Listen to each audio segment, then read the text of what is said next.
আসসালামু আলাইকুম রহমতুল্লাহি ওবরকাতুহু। সম্মানিত দর্শক, আজকের এই ভিডিওতে সমসাময়িক কালে ৩ জন আলোচিত। কারো কাছে বিতর্কিত হতে পারে। কিন্তু আমাদের এই সমাজে তাদের যথেষ্ট প্রভাব রয়েছে, প্রতিপত্তি রয়েছে। এবং এই জমানাতে এরকম সাহসী কোনো নারী এবং পুরুষ আপনি যদি মানে সম্মিলিতভাবে দেখেন বাংলাদেশে, তাহলে এই ৩ জন নারীর কাছে দাঁড়াতে পারে এরকম কোনো সাহসী মানুষ বাংলাদেশে নেই। চিত্রনায়িকা পরীমণি, এরপর মেঘনা আলম মডেল, অভিনেত্রী, আরেকজন আছেন মডেল, অভিনেত্রী, রাজনৈতিক কর্মী নীলা ইসরাফিল। এই ৩ জনকে নিয়ে আলোচনা করা দরকার।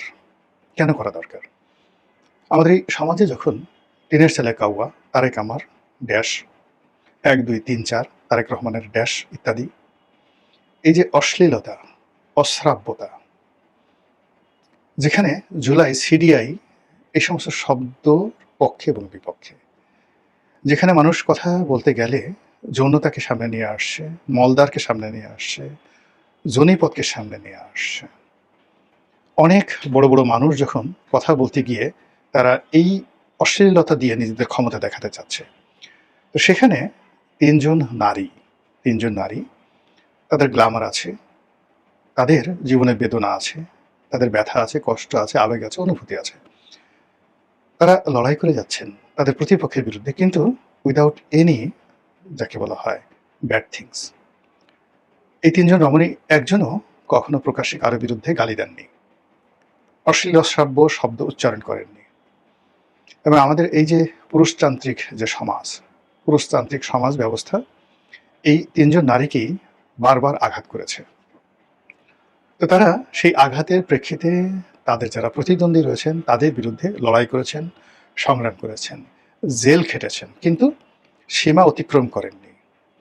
এবং ওই প্রতিদ্বন্দ্বী যারা আছে তাদের ব্যাপারে তাদের যে রিগ্রেট, অর্থাৎ তারা যে তাদেরকে অপছন্দ করছে ইত্যাদি বিভিন্ন বিষয়গুলো নিয়ে কোনো অবস্থাতেই তারা, যাকে বলা হয়, এমন কোনো বদ নজির স্থাপন করেননি, অথবা পরাজিত হয়ে যাননি, অথবা সমাজ থেকে হারিয়ে যাননি, বরং তারা তাদের জায়গাতে টিকে আছেন। তো এই যে আমাদের অধঃপতিত সমাজ, এই অধঃপতিত সমাজে আমরা মুখে এক কথা বলি, আমরা মুখে ইসলামের কথা বলছি, কোরআন হাদিসের কথা বলছি, কিন্তু তলে তলে হোটেলে চলে যাচ্ছি। আমরা বৈধ বিয়ে শাদীর কথা বলছি, সব কিছু বলছি। তারপরে আল্লাহর কথা বলে, রাসূলের কথা বলে, লূত নবীর জমানার যারা পায়স্কাম করতো তাদের কথা বলে চোখের পানি ফেলে যার করে ফেলছে। আর মাদ্রাসায় ৭ বছর ৮ বছরের ছেলেকে প্রচণ্ডভাবে ধর্ষণ করে রক্তাক্ত করে আমরা মেরে ফেলছি। ঠিক সেই জায়গাটিতে একজন পরীমণি, সে প্রতারিত হয়েছে, কিন্তু সে কাউকে প্রতারণা করেনি। তার সঙ্গে অনেকে প্রেমের অভিনয় করেছে, অনেকে তাকে বিয়ে করেছে, অনেকে তার সঙ্গ নিয়েছে, কিন্তু কেউ বলতে পারবে না যে পরীমণি তার কাছ থেকে টাকা নিয়েছে কিন্তু টাকা দেয়নি, তাকে ঠকিয়েছে, তার সঙ্গে চিট করেছে, বাটপারি করেছে। পরীমণির মতো কাজ করে যাচ্ছে। এবং যারাই তাকে আক্রমণ করেছে তাদেরকে সে বাপের নাম ভুলিয়ে দিয়েছে। সে ফাইট করেছে বেনজিরের সাথে, আইজি সে যখন বেনজিরের সাথে ফাইট করেছে তখন তার চেয়ে পাওয়ারফুল মানুষ বাংলাদেশে ছিল না। সে ফাইট করেছে একটা অভিজাত ক্লাব, যেখানে ঢাকার যারা নব্য ধনী রয়েছে, যাদের যে কোনো এরকম তারা মনে করতে এরকম ২-৪ হাজার পরীমণিকে তারা খেয়ে ফেলতে পারে। কুচি কুচি কুচি কুচি করে তারা চিংড়ি, গোলামের হোটেলে চিংড়ি যেভাবে ভাজি করে ওইভাবে চিংড়ি ভাজি করে তারা খেয়ে ফেলতে পারে। সেই তাদেরকে সে শিক্ষা দিয়েছে, এমন শিক্ষা দিয়েছে, বাপের নাম ভুলিয়ে দিয়েছে। সে বিপুল বিক্রমে জেলে গেছে, জেল থেকে বের হয়ে গেছে, বের হওয়ার পরে হাতে সে লিখেছে ফাঁকমি। এই হলো পরীমণি। এখন এই যে সাহস, এই সাহসের যে বা লড়াই করার যে নারীর যে ক্ষমতা, সেই ক্ষমতাকে আপনি কিভাবে দেখেন? এখন আমাদের এই সমাজে অনেক নারী আছে অসহায়, অনেক নারী আছে নিজেকে সমর্পণ করে দেয়, অনেক নারী আছে পরীমণির চাইতে মেধাবী, কিন্তু যে কোনো কারণে তার রুখে দাঁড়ানোর ক্ষমতা, সাহস নেই, সে কিন্তু শেষ হয়ে যাচ্ছে। একইভাবে আপনি যদি নীলা ইব্রাহিমের কথা চিন্তা করেন, সেও তার প্রবল প্রতাপশালী শ্বশুরের বিরুদ্ধে লড়াই করেছে, জেলে গেছে, পারিবারিক সমস্যার কারণে তার ঘর গেছে, সংসার গেছে, কিন্তু কোনো অবস্থাতেই তাকে কিন্তু দমাতে পারেনি। হাসান আরিফের মতো বাংলাদেশের স্বনামধন্য অ্যাডভোকেট, অ্যাটর্নি জেনারেল, আইন উপদেষ্টা, এবং এই পরিবারের যে অর্থবিত্ত ক্ষমতা সব কিছু তার নখদর্পণে ছিল, কিন্তু ওখান থেকেও তার যে জিদ, তার যে জ্বলে ওঠার আকাঙ্ক্ষা, কামনা, তার যে বাসনা স্বতন্ত্রভাবে দাঁড়ানোর, ওটা কোনো অবস্থাতেই তাকে দমাতে পারেনি। এরপর সে যখন এনসিপিতে যোগ দিল, রাজনীতি করার তার শখ হলো, সেখানে একজন রাজনৈতিক কর্মী বা নেতা, তার সঙ্গে তার একটি সম্পর্কের কথা শোনা গেল। সেই সম্পর্কে যখন অশ্লীলতা ছড়িয়ে পড়লো, সেই সম্পর্ক যখন সেই লিমিট ক্রস করলো এবং সেই সম্পর্কটাকে যখন হাতিয়ার হিসেবে তার প্রতিপক্ষ ব্যবহার করার চেষ্টা করলো, সে কিন্তু সঙ্গে সঙ্গে সমস্ত দেশ এবং জাতির কাছে সেই তার যে নারীত্ব, নারীর যে লজ্জাবনত ভাব, এটাকে অবগুণ্ঠনের মধ্যে না রেখে তিনি উন্মুক্ত করে দিলেন।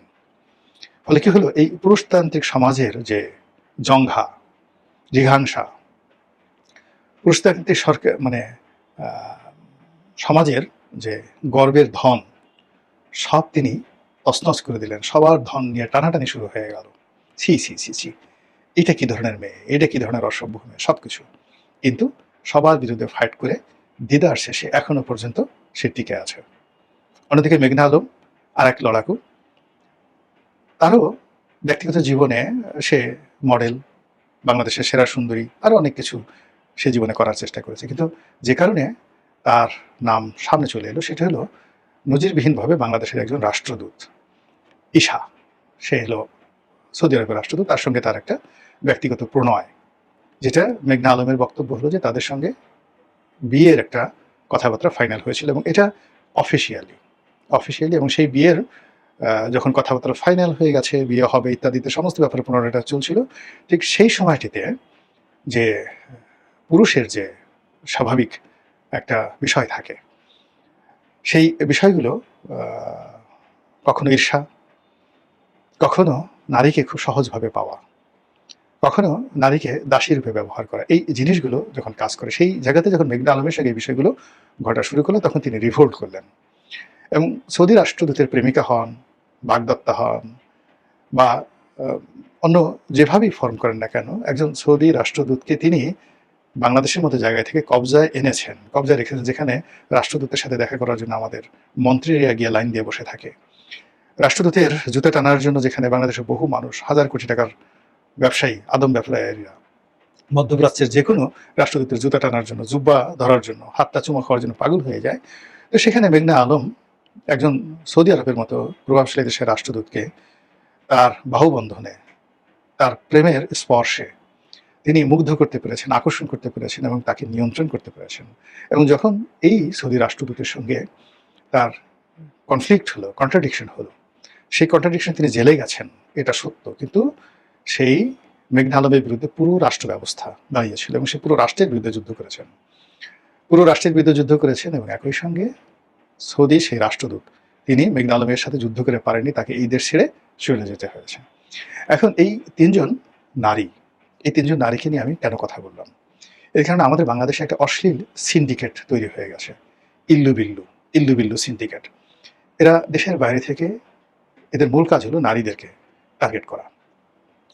তারা এই পরিমণি, মেঘনা আলম কিংবা নীলা ইসরাফিল, এদের মতো টেলিভিশনে যারা সুন্দরী উপস্থাপিকা আছেন, সেটা নবনীতা চৌধুরী বলেন,